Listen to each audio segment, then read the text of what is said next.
Saudara dan saudari yang terkasih, Salam, selamat berjumpa dengan Forum Katekismus, tempat belajar firman Tuhan berdasarkan Alkitab dengan menggunakan buku Katekismus Gereja Kerasulan Baru. Damai sejahtera Tuhan Yesus Kristus menyertai kita.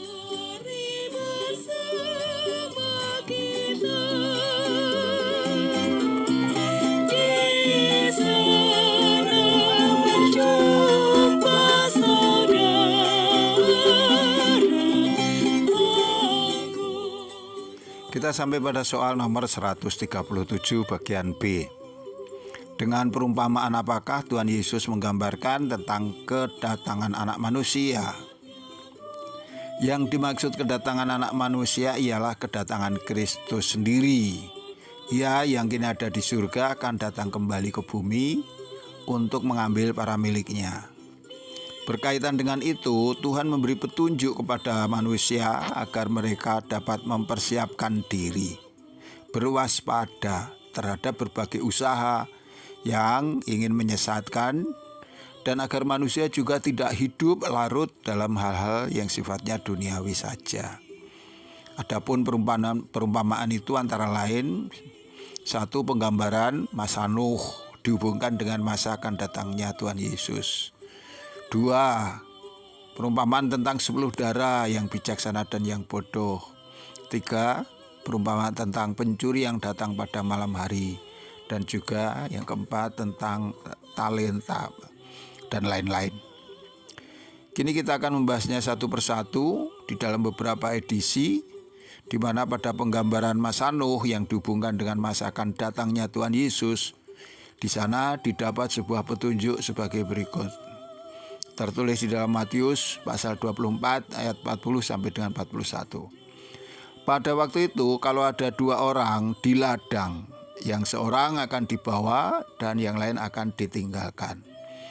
Kalau ada 2 orang perempuan sedang memutar batu kilangan, yang seorang akan dibawa dan yang lain akan ditinggalkan.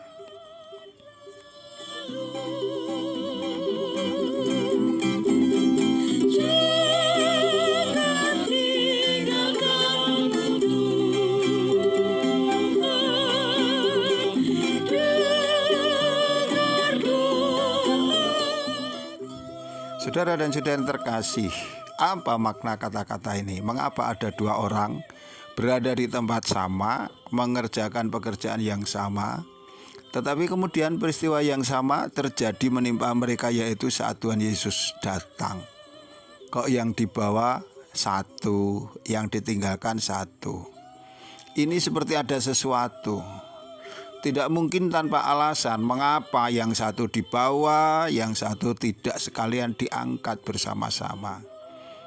Ini pasti bukan hitung-hitungan matematika, di mana yang dianggap patut 50%, kemudian yang ditinggalkan 50%, bukan.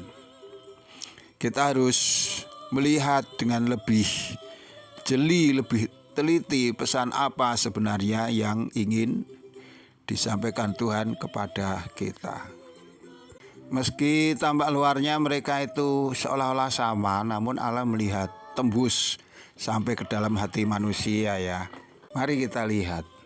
2 orang yang bekerja di ladang itu bisa jadi mereka adalah sahabat karib, atau bisa juga 2 bersaudara. Bahkan mungkin mereka adalah pasangan hidup, suami istri misalnya. Namun sebaik apa yang dilihat oleh mata manusia, maka orang tidak pernah bisa melihat menembus sampai ke dalam hati mereka, orang-orang itu.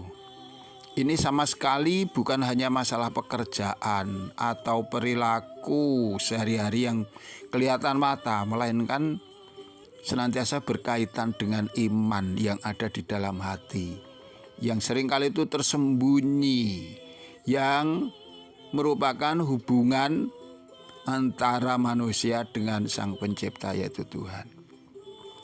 Perbuatan baik yang tampak di depan mata banyak orang memang juga penting. Itu sebagai wujud ungkapan rasa syukur kita kepada kebaikan Allah yang telah lebih dahulu kita alami.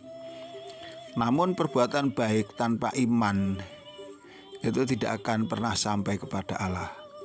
Bagaimana mungkin Allah akan menerima kebaikan-kebaikan yang dilakukan manusia kalau orang itu sendiri tidak menghendaki Allah sama sekali, tidak percaya Tuhan dan lain sebagainya. Dalam tafsiran yang lebih luas, Tuhan tidak segan-segan membuat suatu pemisahan sebagaimana perumpamaan lalang dan gandum yang ada di dalam Injil Matius pasal 13 ayat 24 dan seterusnya.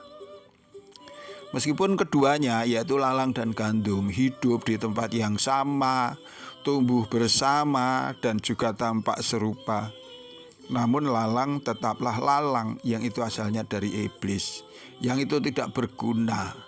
Dan gandum tetaplah gandum yang itu asalnya dari Tuhan, yang diharapkan untuk dapat dipanen bulir-bulirnya. Maka saat panen tiba, Allah tidak akan segan melakukan pemisahan sesuai dengan apa yang ada di dalam diri lalang maupun gandum itu. Itu akan terjadi seperti dua orang yang bekerja di ladang, satu dibawa, satu ditinggalkan. Seperti dua orang yang sedang memutar batu kilangan, satu dibawa, satu ditinggalkan. Sesungguhnya ini juga terjadi di dalam satu keluarga. Bisa saja itu terjadi juga di dalam sidang jemaat. Dalam satu keluarga bisa juga ada anggotanya yang hidup sebagai lalang, yang lebih mencondongkan dirinya kepada pengaruh-pengaruh roh jahat. Ada juga yang hidup sebagai gandum, yang mencondongkan hidupnya kepada Tuhan. Dalam sidang jemaat pun demikian, ada saudara yang hidup sebagai lalang, ada yang hidup sebagai gandum.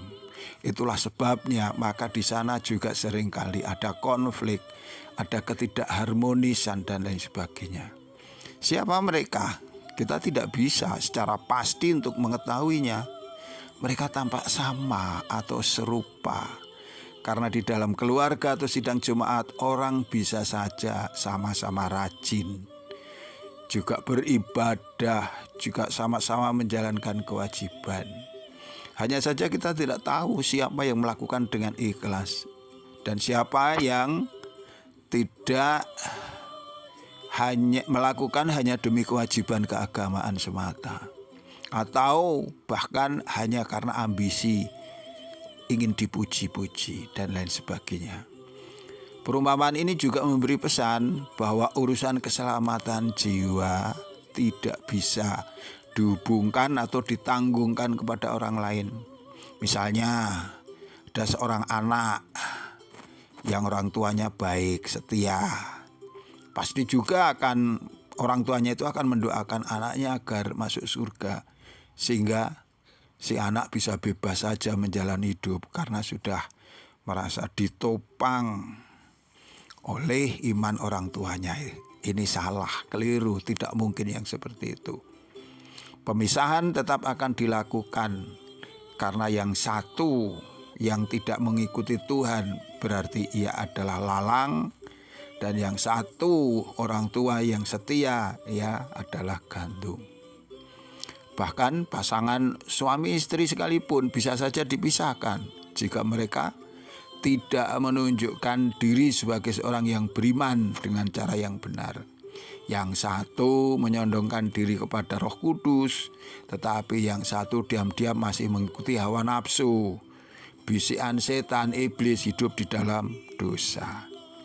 Saudaraku, perumpamaan ini juga mengajar kita agar kita serius dengan iman kita, agar kita tidak puas dengan pekerjaan-pekerjaan baik yang sudah kita lakukan, namun harus terus-menerus berupaya mencintai Tuhan dengan tulus. Karena sesungguhnya bahkan sampai detik terakhir nanti kita pun juga tidak tahu kita ini tergolong sebagai lalang atau mungkin sebagai gandum di hadapan Allah. Lalang hanya akan dicabut dan dibakar, sedangkan gandum akan dibawa pulang sebagai panenan. Tetaplah setia dan berusahalah menyenangkan hati Tuhan. Tuhan pasti akan berkenan dengan iman dan hidup kita. Tuhan memberkati kita. Sampai jumpa. Amin.